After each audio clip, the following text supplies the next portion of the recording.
భార్య ఆస్తిపై భర్తకు హక్కు ఉంటుందా? 99% మందికి తెలియని రూల్స్ ఇవే. విడాకులు, ఆస్తి పంపకాల సమయంలో చాలా మంది భార్యాభర్తలకు ఆస్తి గొడవలు వస్తుంటాయి.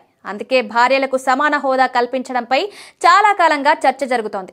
ఈ వివాదాలు తలెత్తకుండా కొన్ని ప్రత్యేక చట్టాలు ఉన్నాయి. అయితే ఈ చట్టాల గురించి అందరికీ తెలీదు. ముఖ్యంగా విడిపోయే సందర్భం వస్తే ప్రాపర్టీస్ విషయంలో పెద్ద గొడవలు జరుగుతాయి. భర్త ఆస్తిపై భార్యకు ఎలాంటి హక్కులుంటాయో చాలా మందికి తెలుసు. కానీ భార్య ఆస్తిపై భర్తకు ఏమైనా హక్కులు ఉంటాయా? అల్లునికి, అత్తమామల ఆస్తిపై హక్కులు ఉంటాయా? దీని గురించి మన చట్టాలు ఏం చెప్తున్నాయో చూద్దాం. భార్యాభర్తలిద్దరికీ వారి వారి ఆస్తులపై సమాన హక్కులుంటాయి. చాలా సందర్భాల్లో భర్త తన భార్య పేరు మీద ఆస్తిని కొనుగోలు చేయవచ్చు. ఇలా జరిగితే ఆ ఆస్తిపై భార్యకు పూర్తి హక్కు ఉంటుంది.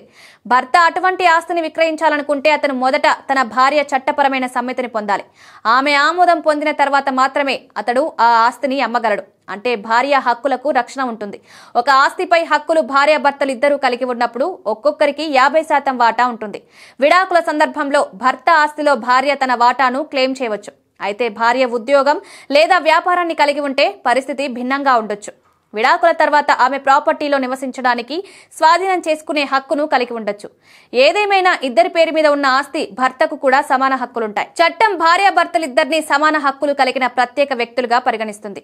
ఆమె చట్టపరమైన అనుమతి లేకుండా భర్త తన భార్య ఆస్తిని విక్రయించలేడు. భార్య అంగీకరించిన సందర్భాల్లో భర్త ఆమె ఆస్తిని విక్రయించవచ్చు లేదా ఉపయోగించుకోవచ్చు.